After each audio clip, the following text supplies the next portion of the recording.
तो बजट क्या हो सकता है और बजट को लेकर लोगों की उम्मीदें क्या हैं? हालांकि देव जी, क्योंकि अंतरिम बजट है, बहुत ज्यादा वक्त भी नहीं है, लेकिन जैसे हमने कल राष्ट्रपति का भाषण सुना और उसमें जो बातें निकल कर आई, उसके बाद और ज्यादा उम्मीदें बढ़ गई कि ये भी कुछ ऐसा ही हो सकता है, क्योंकि ऐसा माना गया कि शायद इलेक्शन की ही हालांकि गवर्नमेंट जो लिखती है वही चीजें उन्होंने बोली भी, तो बजट भी कुछ ऐसा ही आपको हैरान करेगा या अट्रैक्ट करेगा। पॉलिटिकल बजट हो सकता है, पॉलिटिकल बजट हो सकता है। ठीक, और इस पर हम बात करेंगे। हमारे सहयोगी रंजना लखनऊ से हमारे साथ हैं, उनके साथ बहुत सारी महिलाएं हैं। रामगोपाल द्विवेदी गोरखपुर से हमारे साथ हैं, व्यापारियों के साथ खड़े हैं वो। इसके अलावा नीतीश पांडे वाराणसी से हमारे साथ हैं, वो नौकरी पेशा सैलरीड लोगों के साथ हैं। और भारती सकलानी हमारी संवाददाता देहरादून से हमारे साथ सीधा कनेक्ट हैं। ठीक है, इन सभी से हम बात करेंगे, और क्योंकि आम लोग क्या सोच रहे हैं, उनकी क्या उम्मीदें होती हैं, महिलाओं की बात करें, नौकरी पेशा लोगों की बात करें, युवाओं की बात करें, सैलरी क्लास लोगों का जिक्र हुआ, उनकी बात करें, क्या कुछ वो सोच रहे, बातचीत करेंगे। लेकिन आज मोदी सरकार अपना आखिरी बजट पेश करने जा रही है। माना जा रहा है कि इस आखिरी बजट में कई बड़े ऐलान हो सकते हैं जिनका आपकी जेब पर सीधा असर हो सकता है। तो किसानों को बड़ा तोहफा मिल सकता है, मध्यम वर्ग के चेहरे खिल सकते हैं, और नोटबंदी से परेशान छोटे व्यापारियों की छिनी हुई मुस्कान फिर से लौट सकती है। मोदी सरकार का आखिरी बजट, क्या आयकर में मिलेगी छूट? क्या आपकी ईएमआई होगी कम? किसानों को मिलेगा कर्ज माफी का तोहफा? यूनिवर्सल बेसिक इनकम का होगा ऐलान? मध्यम वर्ग के लिए क्या होगा खास? महिलाओं के लिए बजट में क्या होगा? आपके हर सवाल का जवाब सिर्फ न्यूज़ 18 पर। मोदी सरकार अपना आखिरी बजट पेश करने जा रही है। लोकसभा चुनाव में बेहद कम वक्त बचा है। ऐसे में परंपरा के मुताबिक ये अंतरिम बजट होगा, लेकिन अरुण जेटली ये संकेत दे चुके हैं कि बजट में कुछ बड़े ऐलान हो सकते हैं। इनकम टैक्स में छूट। बजट में सबसे बड़ा ऐलान इनकम टैक्स स्लैब को लेकर होने की संभावना जताई जा रही है। सूत्रों के मुताबिक मोदी सरकार आयकर सीमा की छूट 2.5 लाख से बढ़ाकर 5 लाख कर सकती है। फिलहाल 2.5 लाख से 5 लाख वालों को 5% इनकम टैक्स देना होता है। इसके साथ ही आयकर की धारा 80C के तहत टैक्स छूट लिमिट में 50,000 से 1 लाख रुपए की बढ़ोतरी की जा सकती है। वहीं दूसरी ओर होम लोन पर भी टैक्स में राहत मिल सकती है। किसानों के कर्ज माफ। पूरे देश में किसानों की नजर मोदी सरकार के आखिरी बजट पर टिकी हुई है। विशेषज्ञों की माने तो बजट में किसानों की कर्ज माफी को लेकर मोदी सरकार बड़ा दांव खेलने जा रही है, जिसका बड़ा असर अगले लोकसभा चुनाव पर हो सकता है। वहीं खाद, बीज और कीटनाशक दवाइयों को लेकर सब्सिडी बढ़ाई जा सकती है। यूनिवर्सल बेसिक इनकम स्कीम होगी लागू। कुछ विशेषज्ञों का मानना है कि यूबीआई यानी यूनिवर्सल बेसिक स्कीम इस बजट में तुरुप का इक्का साबित हो सकती है। यूबीआई का मतलब है गरीबों को हर महीने तय आमदनी देने वाली योजना। इस स्कीम से हर साल करीब 1.5 लाख करोड़ की सालाना जरूरत पड़ेगी, जिससे वित्तीय घाटा बढ़ सकता है। लेकिन चुनाव के लिहाज से ये गेम चेंजर साबित हो सकती है। हेल्थ केयर पर फोकस। बजट में हेल्थ केयर सेक्टर के लिए बड़ी घोषणा हो सकती है। मोदी केयर यानी आयुष्मान भारत योजना के लिए ज्यादा एलोकेशन का प्रस्ताव रखा जा सकता है। उच्च शिक्षा। साल 2018-19 के बजट में उच्च शिक्षा के लिए 35,000 करोड़ रुपए आवंटित किए गए थे। माना जा रहा है कि इस बजट में उच्च शिक्षा के लिए राशि बढ़ाई जा सकती है। क्या होगा महंगा? Consumer electronics and appliances manufacturers association यानी CEAMA ने केंद्र सरकार से टीवी, एसी, फ्रिज और वॉशिंग मशीन के आयात पर कस्टम ड्यूटी बढ़ाने की मांग की है। अगर सरकार इन मांगों को मानती है तो इनके दाम बढ़ सकते हैं। सस्ता कर्ज।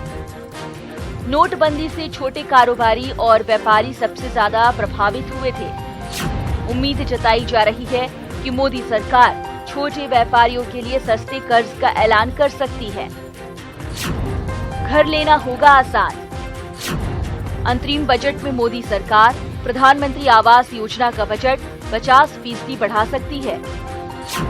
सूत्रों के मुताबिक एफोर्डेबल हाउसिंग फंड को 10,000 करोड़ से बढ़ाकर 15,000 करोड़ किया जा सकता है, जिससे पहली बार घर खरीदने वालों को ब्याज में छूट मिल सकती है। महिलाओं को क्या मिलेगा? अंतरिम बजट में महिलाओं के लिए अच्छी खबर आ सकती है। सूत्रों के मुताबिक मोदी सरकार मैटरनिटी लीव के दौरान मिलने वाली सैलरी को टैक्स फ्री करने का ऐलान कर सकती है। किसान क्रेडिट कार्ड में महिलाओं को तरजीह देने का ऐलान हो सकता है। वहीं शहरी और ग्रामीण महिलाओं के लिए रोजगार के नए अवसर पैदा करने पर विशेष ध्यान दिया जा सकता है।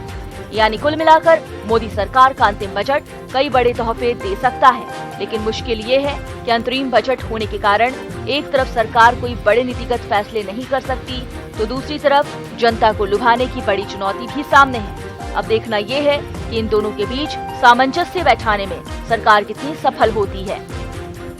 Bureau report, news 18 Uttar Pradesh, Uttarakhand. क्या राहतें दे सकती है सरकार, ये आपके जहन में होगा, वो हम आपको बताते हैं।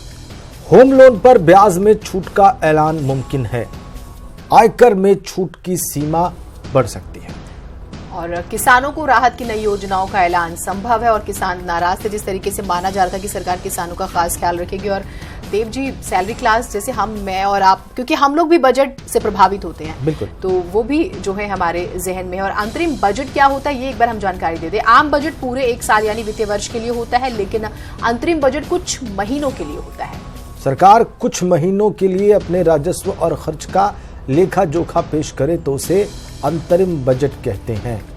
अंतरिम बजट को लेखानुदान, मांग और मिनी बजट भी कहते हैं, क्योंकि अंतरिम बजट कुछ महीनों के लिए होता है और इसी वजह से सरकार इसमें कोई नीतिगत फैसला नहीं लेती है। बिल्कुल, चूंकि इस साल चुनाव होने हैं, सरकार के पास मैंडेट नहीं है, इस लोकसभा के पास मैंडेट नहीं है, इसलिए बस कुछ महीनों के लिए पेश होगा ये। और संसदीय परंपरा के मुताबिक सत्तासीन सरकार अंतरिम बजट में किसी बड़े खर्च का प्रावधान नहीं करती है, जिससे नई सरकार अपने राजस्व और खर्च को निर्धारित करने के लिए पूरी तरह से आजाद रहे।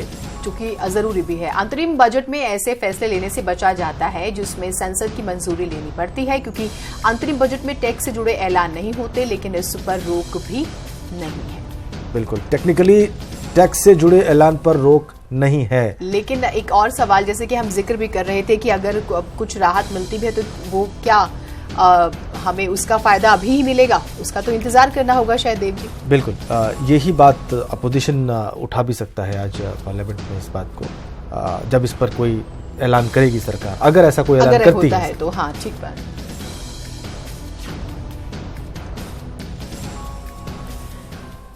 तो एक बार फिर से आपको बता दें कि हमारे कौन कौन से सहयोगी हमारे साथ जुड़े हुए। रंजना लखनऊ से हैं, रामगोपाल द्विवेदी गोरखपुर से हैं, नीतीश वाराणसी से हैं और इसके अलावा भारती सकलानी उत्तराखंड की राजधानी देहरादून से हमारे साथ हैं। लेकिन पहले हम देश के सबसे बड़े सूबे उत्तर प्रदेश की राजधानी ही चलते हैं, रंजना के पास चलते हैं। और मुझे लगता है कि ये सवाल आपको करना चाहिए, उनके साथ बहुत सारी महिलाएं हैं। हाँ बिल्कुल रंजना जी, क्योंकि अभी हम बात भी कर रहे थे, सबसे पहले हम आप, क्योंकि महिलाओं के साथ, और ये माना जाता है कि भाई जितना पैसा आएगा महिलाओं को बहुत ज्यादा हाथ टाइट करके चलाना होता है, घर खर्च और सारी चीजें उनसे प्रभावित होती है। अब पेट्रोल डीजल के रेट भी बढ़ते हैं तो सीधा रसोई पर असर होता है। तो क्योंकि आप महिलाओं के साथ हैं तो आप वहां पर बात करके बखूबी जो है बातचीत करके जान सकती है। मैं भी सोचती हूँ कि चलिए टैक्स में कुछ राहत मिल जाए तो थोड़ा भला होगा। वहां पर क्या महिलाएं सोच रही हैं, एक बार जानिएगा।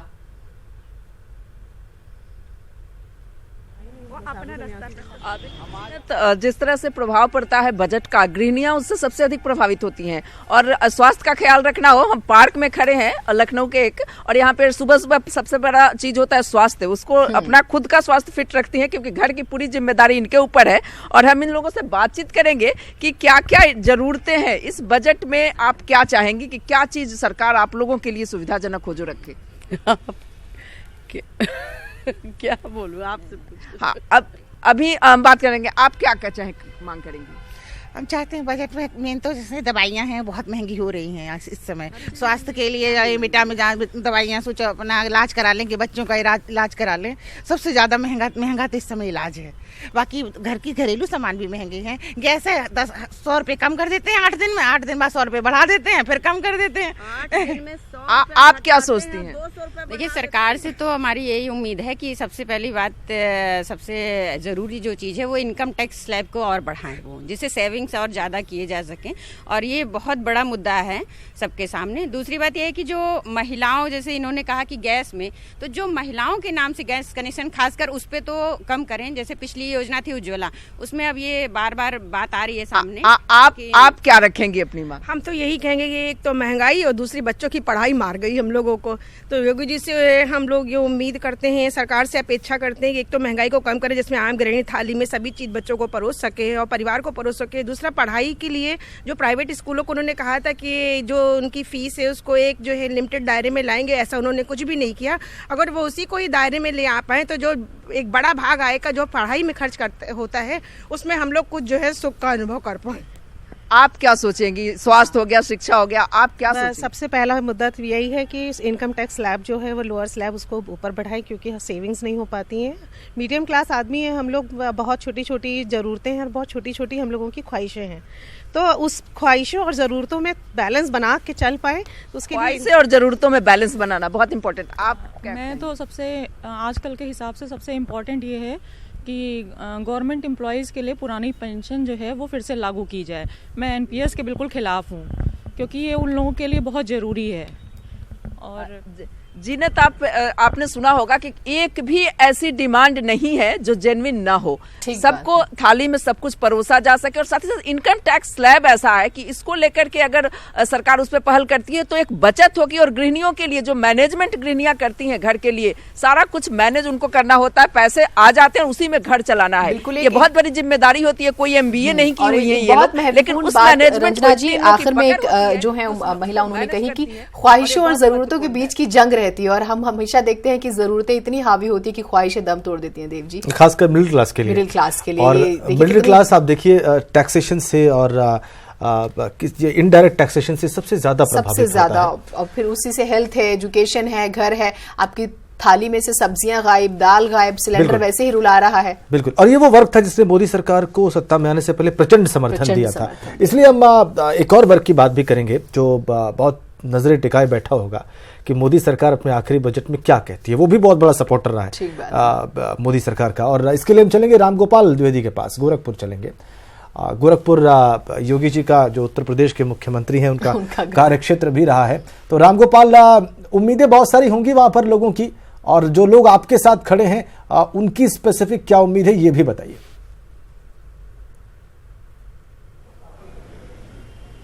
बिल्कुल राजेंद्र, चूंकि ये चुनावी वर्ष है और जो बीजेपी का ऐसा माना जाता है व्यापारी वर्ग बीजेपी का सबसे बड़ा सपोर्टर होता है, लेकिन पिछले 5 सालों 4.5 सालों में मोदी जी के बजट में सबसे अधिक बार जो है वो इन्हीं पे पड़ी। पहले नोटबंदी, फिर जीएसटी, जिसको लेकर आंदोलन हुआ।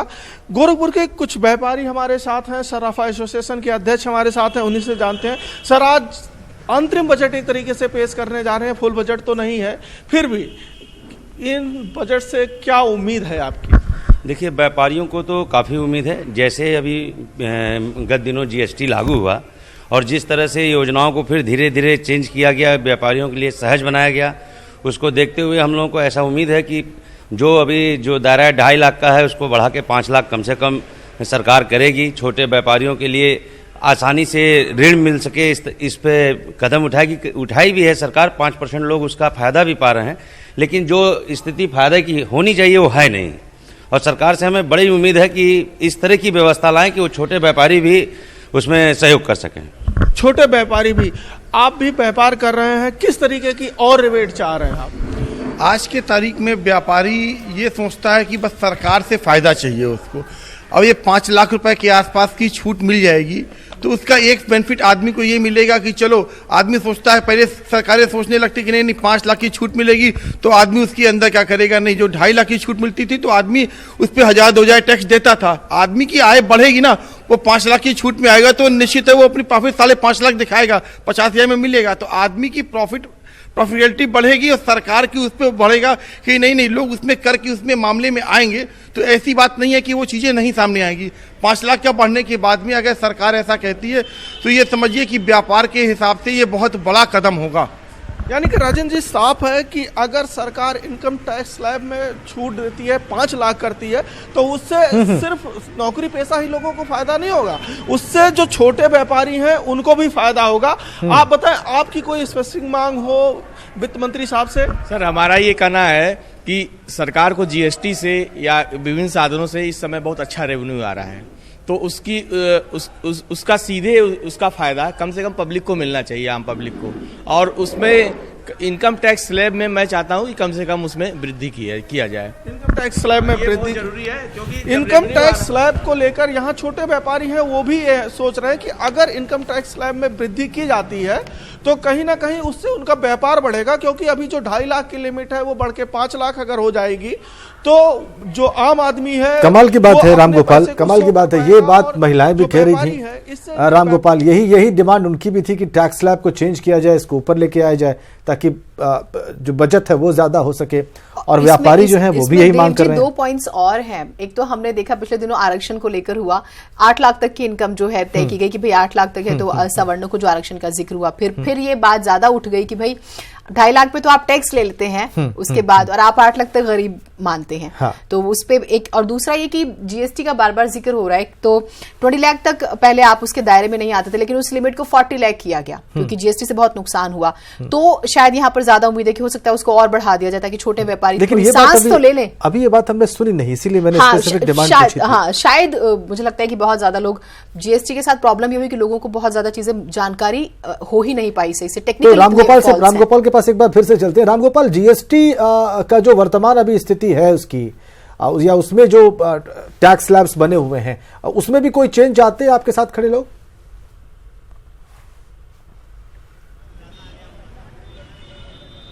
बात करूंगा, क्योंकि जब जीएसटी लागू हुई थी तो आप लोगों ने एक तरीके से आंदोलन भी किया था। अब आप ये बताएं कि क्या इस स्लैब में कुछ चेंज चाह रहे हैं आप? बिल्कुल चाह रहे हैं। हम लोग 42 दिन की बंदी पे रहे, ऐतिहासिक बंदी रही अब तक की। कोई भी व्यापारी इतनी लंबी बंदी को संभाल नहीं सकता था जिसने सराफा वालों ने किया था। और मैं चाहूँगा कि जो ये 3% का स्लैब है उसको घटा के कम से कम 1% लाना चाहिए। टैक्स की जहाँ तक बात आती है तो व्यापारी कोई अपनी जेब से टैक्स नहीं देता है, लेकिन जनता पे इसकी मार पड़ती है और जनता को राहत मिलना ही चाहिए। जनता को राहत मिलनी चाहिए।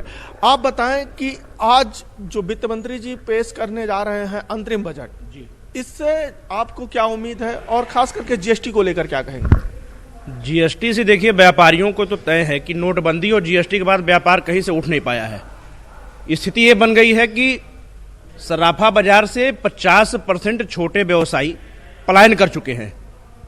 कारण रहा नोटबंदी के बाद जीएसटी का मार, और इसको झेल नहीं पा रहे हैं। किसी भी तरीके से जितनी अधिक से अधिक व्यापारियों को सुविधा दी जा सके सरकार की तरफ से, अधिक से अधिक जितनी लाभ दी जा सके, क्योंकि व्यापारी सरकार की रीढ़ की हड्डी होती है। कहीं न कहीं से सरकार को आज काम करने में जो सहयोग मिल रही है इसमें बहुत बड़ा व्यापारियों का भूमिका है। इसलिए व्यापारियों के हित को ध्यान में रखते हुए जीएसटी को जितना भी हो सके उतना सरल करने का प्रयास करें। आप लोगों ने 1 महीने तक करीब करीब हड़ताल की थी, 42 दिन तक हड़ताल की थी। उस हड़ताल के बाद जो मांगे थी उस पर विचार करने कहा गया, क्या उस पर कुछ विचार हुआ, या आज उस बजट को जो बजट पेश हो रहा उस पर कुछ उम्मीद है कि आपकी जो मांगे थी कुछ मानी जाए? अभी तक तो नहीं उन्होंने कुछ माना, आगे उम्मीद है कि हो सकता है कुछ मान जाए तो ठीक है। व्यापार हम लोग का बहुत खराब हो चुका है। 50% छोटे दुकानदार इस समय ठेले कुमचे चाय जी की सरकार वह एक लोकप्रिय सरकार है, और लोकप्रियता इसकी पूरी जो है पूरे देश में है, विदेश में भी है। तो स्वाभाविक है लोकप्रिय सरकार होने के नाते हम सब लोग का ध्यान रखेंगे। किसानों के लिए कुछ खास होने वाला है तो अभी थोड़ी देर बाद जब बजट आ जाएगा तो पता चल जाएगा। सर, इसके अलावा अंतरिम बजट और आम बजट की बात हो रही थी, अपोजिशन के इससे एतराज था, क्या कहेंगे? हम जो बजट रख रहे हैं उसको विपक्ष भी देख लेगा, मीडिया भी देख लेगी, सब कुछ सभी लोग देख लेंगे। इस नाते अभी उस पर कुछ कहने की आवश्यकता मुझे सर, अच्छा होगा बाकी बजट से इस बार, क्योंकि चुनाव भी है तो कुछ आप लोग फायदा भी लेंगे? नहीं, हम हमेशा अच्छा बजट रखे हैं। तो ये जो है इंटरिम बजट की स्थिति है, तो उसमें जितना भी संभव है जनता के लिए सब करेंगे ही। ठीक है। वित्त राज्य मंत्री शिव प्रताप शुक्ला उत्तर प्रदेश के सांसद भी हैं, वो ये कह रहे थे कि बहुत लोकप्रिय सरकार है देश में भी विदेश में भी, और जो कुछ मुमकिन है वो किया जाएगा। क्या सैलरीड क्लास यानी कि जो नौकरी पेशा तबका है वो क्या सोच रहा है इस इंटरिम बजट से? उसको कोई उम्मीद है तो क्या है, और वो कितनी पूरी होने की संभावना है उसकी? ये सब जानने के लिए चलते हैं वाराणसी नीतीश के पास। नीतीश, क्या कह रहे हैं लोग वहां पर आपके साथ?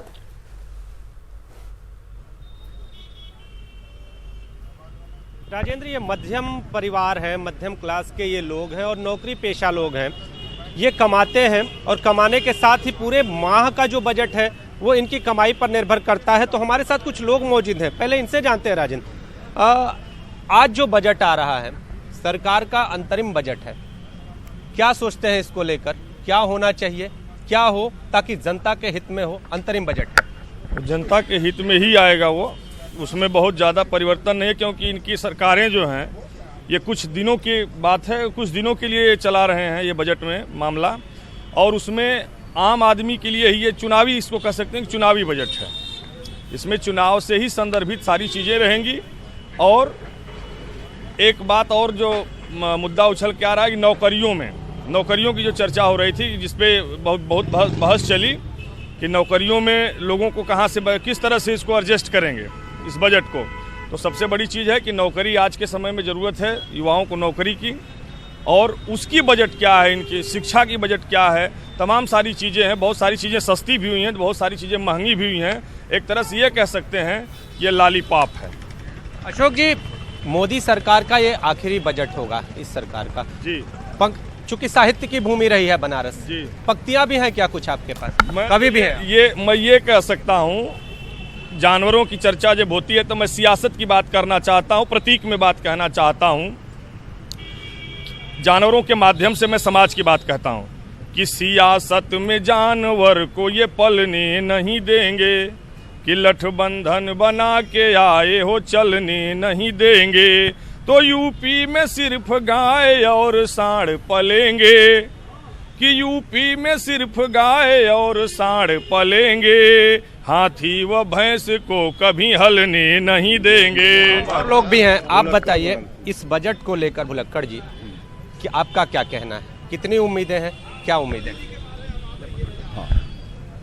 ये बजट राहत लेके ही आना चाहिए, क्योंकि चुनावी वर्ष है और ये परंपरा रही है देश में कि चुनावी वर्ष में कुछ न कुछ लॉलीपॉप मिलता है।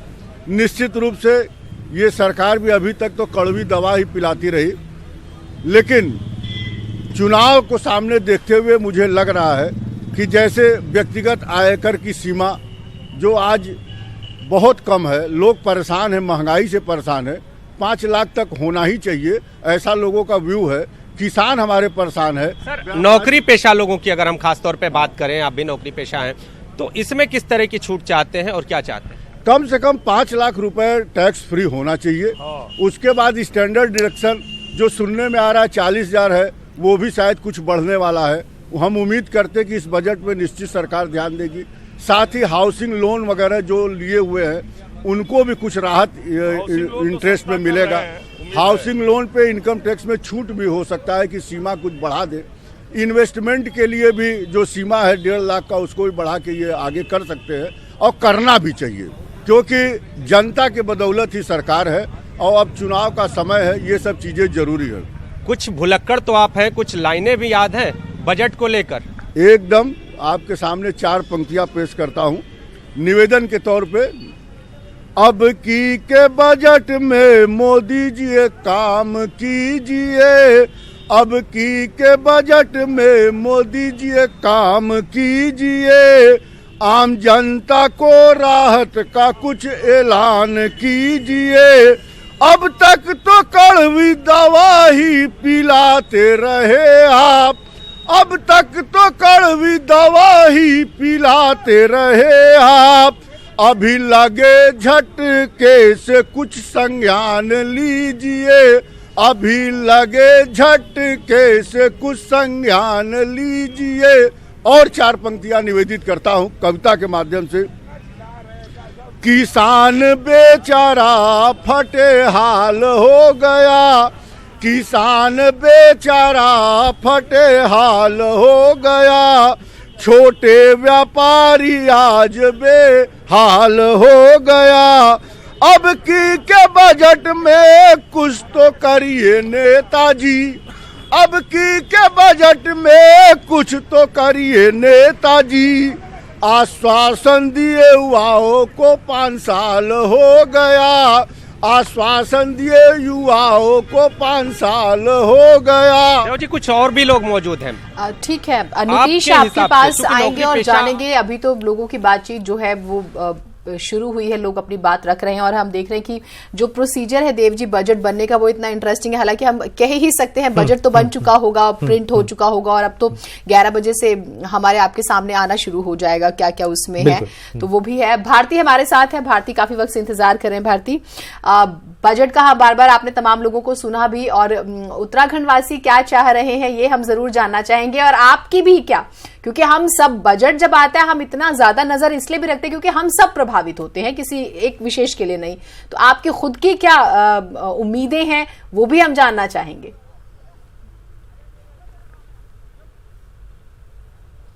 बिल्कुल यहाँ पर जीनत, अगर मैंने सबको सुना और सबका एक ही मुझे यहाँ पर मकसद नजर आया कि लोग यहाँ पर ये बात कर रहे हैं जीएसटी में छूट और टैक्स में छूट जो है वो लोग यहाँ पर कह रहे हैं। उत्तराखंड में भी लोगों की यही उम्मीदें हैं और लोग यहाँ पर पलायन जो सबसे बड़ा मुद्दा है जीनत, जो हर गाहे बगाहे हैं हम कहें कि वो सामने आ खड़ा होता है, उसी को लेकर यहाँ पर लोग इतनी देर से बात भी कर रहे हैं। और मैं क्या सोचती हूँ वो भी मैं आपको बताऊंगी। पहले लोग जो काफी देर से इंतजार कर रहे हैं उनसे हम बातचीत कर लेते हैं। ये बताइए सर, सब लोग ये कह रहे हैं कि जीएसटी जब से आया है तब से जेब पर और ज्यादा भार पड़ा है, आपको क्या लगता है? मैम देखिए, टैक्स तो पहले भी लगते थे, ये तो है नहीं कि जीएसटी में कोई स्पेशल टैक्स लग गए, लेकिन जो उसके रिटर्न भरने के तरीके हैं और जो सब तरीके हैं उसकी वजह से बिजनेसमैन के खर्चे बहुत बड़े हैं और टैक्स चोरी तो रुकी है।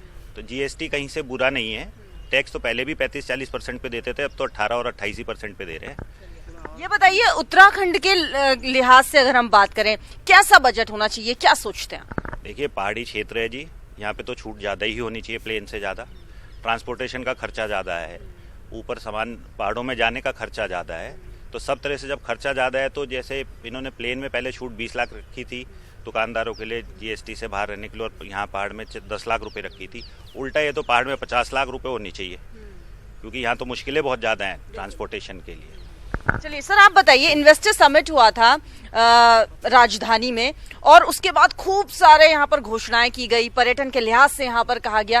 क्या आप सोचते हैं, क्योंकि मोदी सरकार का ये आखिरी बजट है, क्या आपको लगता है पहले जो घोषणाएं की थी वो क्या पूरी हो पाई और अब नए बजट से क्या उम्मीद है? उम्मीद तो अभी अच्छा ही लग रहा है कि देखो अब मिडिल क्लास को और जो है निम्न वर्ग के परिवार के लिए जो है ये कुछ करें अच्छा बजट तो ठीक है। बाकी अभी स्मार्ट सिटी के नाम पे अभी काफ़ी लूटमारी मच रही है, न सफाई है और जो जगह जगह पार्किंग बना दी गई है उसमें भी जो है 30 से लेके 50 रुपए से लेके 55 रुपए तक सब पुलिस की और इनकी जो है कौन मिली भगत चल रही है भयंकर। यहाँ उत्तराखंड के अंदर तो भयंकर लूट चल रहे हैं। सर आपको क्या लगता है, आप बताइए। तो मैंने इनकम टैक्स पे बोलना चाहूँगा, मैं सर्विस क्लास से हूँ। इनकम टैक्स की लिमिट कम से कम 5 लाख होनी चाहिए और जैसे अभी इन्होंने आर्थिक आधार पे आरक्षण दिया है 10% गरीबों को, तो उसमें 8 लाख लिमिट रखी है, तो उस हिसाब से 8 लाख वाला गरीब हो गया है, तो 8 लाख वाले से कम इनकम को इनकम टैक्स देना ही नहीं चाहिए, तो उस हिसाब से इनकम टैक्स की लिमिट 8 लाख रुपए होनी चाहिए। और जो 5 लाख करते हैं तो 5 लाख से जो 8 लाख का स्लैब 20% का है वो 10% का होना चाहिए। आप बताइए सर, आपको क्या लगता है रोजगार के लिहाज से अगर हम बात करें उत्तराखंड में क्या लगता है कि कैसा बजट होना चाहिए युवाओं के लिए? बजट तो ऐसा होना चाहिए, युवाओं के लिए अच्छा बजट होना चाहिए, जो युवाओं के लिए फॉर्म जो घोषणा होनी चाहिए और बजट अच्छा होना चाहिए युवाओं के लिए। और क्या सोचते हैं उत्तराखंड के लिहाज से? उत्तराखंड में युवाओं के स्पोर्ट्स होना चाहिए, खेल कूद में आगे बढ़ाना चाहिए सरकार को, ये चीजें होनी चाहिए युवाओं के लिए। तो जीनत, आपने सुना है यहाँ पर हर व्यक्ति अपनी अलग उम्मीदें लगाए बैठा है यहाँ पर और वो चाहता है कि इस बजट से उसके लिए भी कुछ खास हो, तो देखते हैं क्या कुछ होता है आज उत्तराखंड के लिए। बात है और सभी की हम कहें देव जी बुनियादी जरूरतें जब हमारी समान है तो फिर उम्मीदें भी समान ही होती हैं। बिल्कुल। बिल्कुल बिल्कुल बिल्कुल। तो बजट की बात कर रहे हैं, अंतरिम बजट है, ये भी माना जाता है कि बहुत ज्यादा उम्मीदें नहीं की जा सकती, बहुत कम वक्त के लिए होता है, लेकिन फिर भी चुनावी साल है तो उम्मीदें बढ़ जाती हैं। और ये हम तस्वीरें आपको जो है दिखा रहे हैं, जो भी हैपनिंग्स अब होती रहेंगी वो हम आपको दिखाते भी रहेंगे। और माना भी जा रहा है कि बड़ी राहतें, बड़ी सौगातें मिल सकती हैं, हालांकि बहुत ज्यादा वक्त नहीं। ये तस्वीरें हम आपको जो है लाइव इस वक्त की दिखा रहे हैं, समझने की भी कोशिश कर रहे हैं कि कौन लोग हैं इस पीयूष गोयल जो हैं, जो कि उनके कांधे पर ही अभी विभाग की जिम्मेदारी और बजट भी वही पेश करेंगे। तो देखिए अभिवादन स्वीकार करते हुए और कोशिश हो रही है तमाम मीडिया कर्मियों की कि वो उनसे बातचीत कर सकें। और फिलहाल हम उनकी तस्वीरें आपको दिखा रहे हैं घर से निकलते हुए। और देव जी, जब हम पूरे प्रोसीजर की बात करते हैं, जब जैसे बजट बनता है और फिर वो हलवा और वो तमाम चीज़ें वो बड़ा आम लोगों को अपील करती हैं। और ऐसे ही अब देखिए जैसे जैसे वित्त मंत्री आगे बढ़ेंगे, इट्स नॉट लाइक एग्जामिनेशन के हम एग्जामिनेशन रूम में बैठे हुए हैं, लेकिन उससे कम भी फील नहीं होता कि क्या मिलेगा उस टाइप से। बिल्कुल, एक कुतूहल, एक जिज्ञासा जो है हाँ उसका वो रहती है सभी के अंदर, यहाँ तक कि उनके अंदर भी है कि जब मैं ये 3 महीने का वोट ऑन अकाउंट रखूंगा, चूंकि ये चुनावी साल है, तो इस पर क्या क्या प्रतिक्रियाएं होंगी। हाँ, ये बहुत इंपॉर्टेंट है। हमारे साथ निखिल हमारे सहयोगी जुड़ रहे हैं और निखिल के साथ गन्ना किसान जो हैं वो मौजूद हैं। और किसानों को लेकर तो सबसे ज्यादा उम्मीदें हैं कि भाई किसानों की नाराजगी हमने देखी, सड़कों पर क्या हुआ वो भी देखा, और अमूमन हर स्टेट में, तो शायद किसानों का खास ख्याल रखा जाएगा। और गन्ना किसानों की जब हम बात करते हैं तो चुनाव के नतीजे भी उसने अच्छे से परेशान किया है सरकार को। तो खैर निखिल, क्या कुछ कह रहे हैं गन्ना किसान, क्या उम्मीदें हैं उन्हें? देखिए, देश की सरकार आज अंतरिम बजट पेश कर रही है और ऐसे में प्रभारी वित्त मंत्री पीयूष गोयल आज इसको पेश करेंगे। ऐसे में गन्ना किसान जो वेस्ट यूपी से ताल्लुक रखते हैं वो सरकार की तरफ देख रहे हैं कि उन्हें क्या मिलेगा, वित्त मंत्री के पिटारे से उन्हें क्या मिलेगा, क्या सरकार उनका कर्ज माफ करेगी, क्या किसान क्रेडिट कार्ड की लिमिट बढ़ेगी। हमारे साथ किसान यहाँ मौजूद है, ये बताए क्या उम्मीदें हैं आपको, क्या मिलेगा? नहीं, किसान तो परेशानी के दौर से गुजर रहा है, उसको उसकी फसल का दाम नहीं मिल रहा। सरकार गन्ना मूल्य हो या कोई सी फसल का मूल्य घोषित करते हैं, लेकिन उसका इंतजाम, खरीदने का इंतजाम और उसकी फसल का मूल्य उसको साथ साथ मिले, इसका इंतजाम नहीं करती। वो आर्थिक तंगी में है। कर्ज माफ करने की घोषणा तो होती है लेकिन कर्ज माफ होता नहीं है। किसान को बहुत किसान चाहते हैं कि कर्ज माफ की घोषणा होती है लेकिन कर्ज माफ नहीं होता। आपका क्या कहना है, क्या क्या मिलना चाहिए? मेरा ये कहना है कि लागत मूल्य जो है उससे 1.5 गुने की बात सरकार ने की थी, परंतु 1.5 गुना तो गुना जो वाजिब दाम है वो भी किसान को समय पर नहीं मिला। लागत मूल्य का 1.5 गुना मिलना चाहिए, ऐसा यहाँ किसान कह रहे हैं। आप बताएं, आप क्या चाहते हैं इस बार सरकार? ये सबसे पहले जो एम है कि MSP जो घोषित की है उसे दिलाने का इंतजाम करे और डीजल और बिजली किसान के लिए सस्ती हो, ये मुख्य इसमें मांग है। डीजल और बिजली किसान के लिए सस्ती हो ताकि वो अपनी फसल को सिंचाई कर सके। आप बताएं क्या कहना चाहते हैं सरकार से? किसान के बजट का ध्यान रखा जाए। जो ग्रामीण मंत्रालय है, बजट में क्या दिया गया ग्रामीण मंत्रालय को, क्या कृषि मंत्रालय को दिएगा, इससे साफ तस्वीर होगी किसान के लिए क्या भावना सरकार की है। किसान के लिए क्या भावना रखती है सरकार और किसान को सरकार क्या देगी, आज इसी पे फोकस रहेगा। हमारे साथ कुछ और भी किसान यहाँ मौजूद हैं। आप बताएं, इस बार सरकार के पिटारे से क्या मिल सकता है किसानों को? किसानों को गुमराह करा जाता है और कुछ नहीं। बात करी जाती है विकसित देशों की, विकसित देशों में सब जगह सब्सिडी है और यहाँ सब्सिडी खत्म करे जा रहे हैं। टाइम पे पेमेंट चाहिए हमें और मूल्य ठीक चाहिए, जो है हमें कोई भीख में किसी का कोई वो नहीं चाहिए। किसानों को सब्सिडी चाहिए, किसानों को टाइम से पेमेंट चाहिए। इसके अलावा और भी कई मुद्दे हैं गन्ना किसानों के। स्वामीनाथन रिपोर्ट वो चाहते हैं कि लागू हो देश में ताकि किसानों का भला हो सके। इसके अलावा वो चाहते हैं MSP निर्धारित किया जाए। इसके अलावा चाहते हैं कि किसान क्रेडिट कार्ड के जो लिमिट है वो बढ़ाई जाए। इसके अलावा वो चाहते हैं कि 5 लाख कुछ असंतोष है, कुछ रोष है अभी तक की बात से आपकी लगा मुझे। आप ये बताइए, आपके पास आते हैं लेकिन इस वक्त की तस्वीरें हम आपको सीधी दिखा रहे हैं।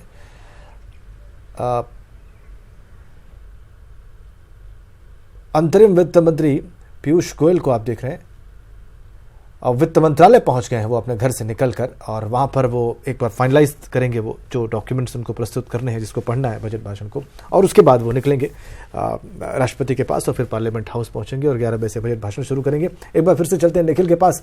निखिल, उम्मीद कितनी है जो आपके साथ लोग खड़े हैं कि इस वोटन अकाउंट में, जिसको मिनी बजट भी कहते हैं, जो सिर्फ कुछ महीनों का है, इसमें सरकार उनकी उम्मीदें कुछ पूरी कर पाएगी? उम्मीद है वहां पर?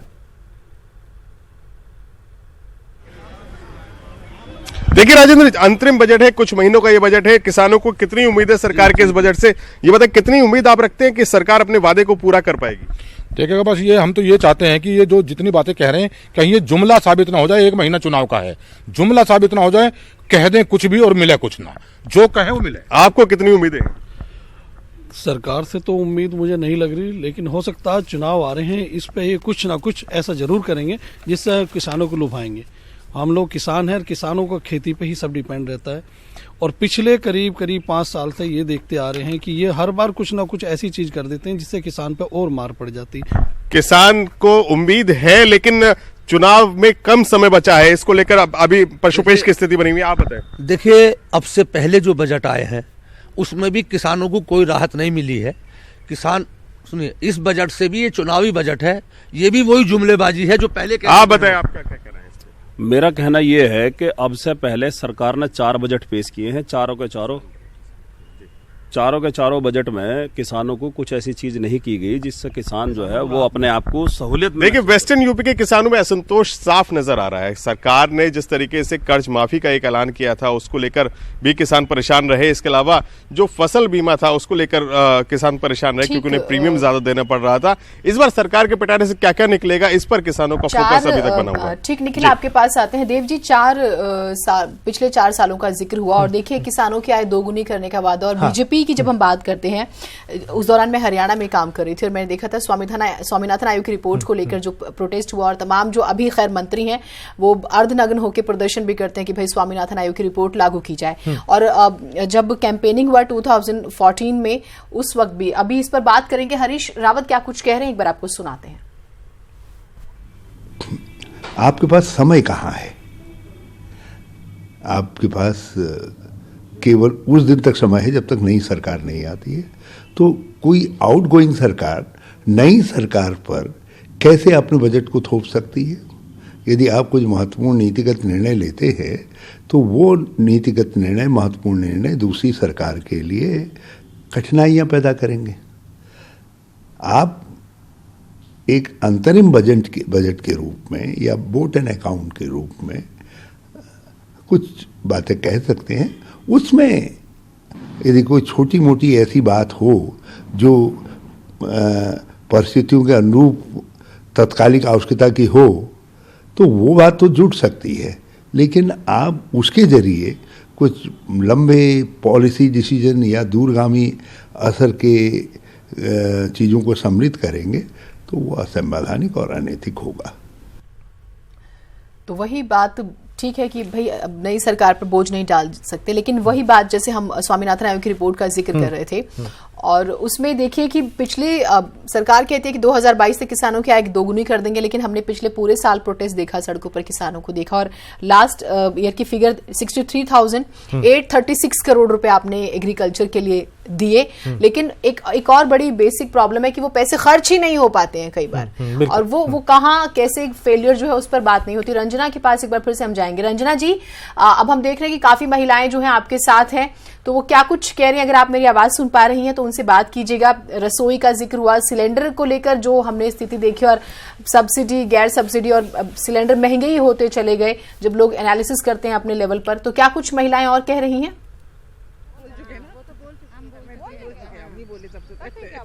बहुत सारी महिलाएं और भी जुड़ी हैं हमारे साथ जो गृहिणियां हैं, और अभी ये आप दिखा सकते हैं कि ब्रेड लेकर ही आ रही हैं अपने परिवार के लिए।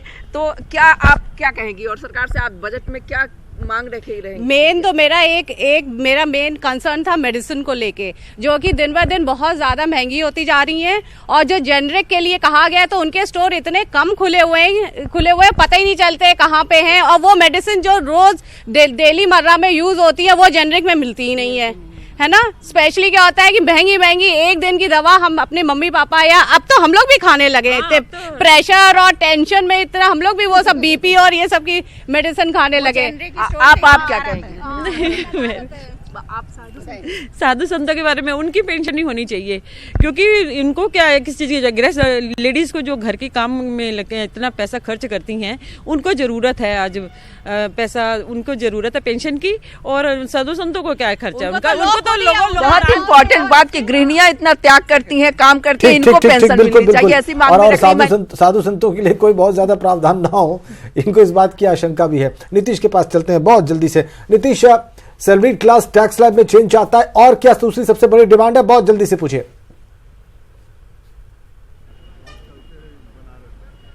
जी राजेंद्र, यहाँ पे हमारे साथ मौजूद हैं ये लोग और इनसे जानते हैं, आपसे जानते हैं, आप सर्विस क्लास हैं, किस तरह की छूट चाहते हैं, उम्मीदें क्या है, थोड़े में जल्दी में बताएं।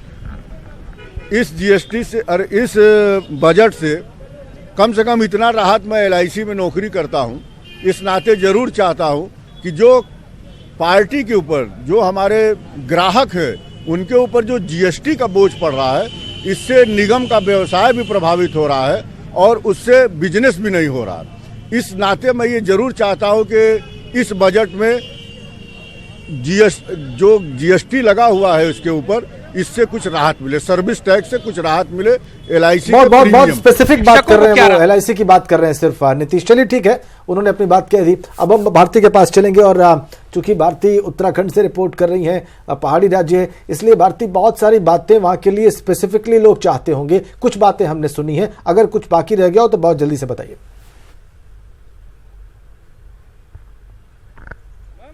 देखिए राजेंद्र, जो लोग हैं जिनसे मैंने बातचीत की, उन्होंने साफ तौर पर यही बात कही है कि उत्तराखंड के लिहाज से सरकार अगर सोचे, जो घोषणाएं करती है अगर उन पर ही काम किया जाए, भले ही नई घोषणाएं सरकार ना करे, लेकिन जो घोषणाएं की गई हैं अगर उन्हीं पर अमल किया जाए तो उत्तराखंड के लिए बहुत अच्छा होगा। यही लोगों का यहाँ पर कहना है, और जो सबसे बड़ी समस्याएं हैं लोगों के सामने, उसी को लोग यहाँ पर कहते हुए नजर आ रहे हैं। सर हमारे साथ मौजूद है। सर बहुत जल्दी से मैं चाहूंगी कि आप आएं और ये बताएं कि उत्तराखंड के लिए, जैसा कि आप पहले भी बात कह रहे थे, क्या चाहते हैं सरकार, किस पर ध्यान दे? सरकार पहाड़ी क्षेत्रों के लिए स्पेशली ध्यान दे, उन जगहों के लिए छूट पर ध्यान दे, वहाँ पर्यटन पे ध्यान दे। उत्तराखंड पर्यटन के लिहाज से बहुत ज़्यादा आगे बढ़ने की उसमें है। टिहरी झील पर ध्यान दे, चारों धाम है यहाँ पर। ठीक भारती, उत्तराखंड के पर्यटन पर ध्यान दे, और उस पे अगर उसके व्यापार पे अगर कहीं कोई छूट हो सकती है तो सेंट्रल गवर्नमेंट उसका ध्यान रखे इस बजट में। वैसे समय बहुत कम है, ये बड़ा नीतिगत निर्णय होगा। पर्यटन पर ध्यान देती रही है सरकार, इसमें कोई शक नहीं है। पर्यटन पे उसका फोकस रहा है, ये हमें स्वीकार करना पड़ेगा। उसका लाभ कितना हुआ नहीं हुआ वो अलग विषय है।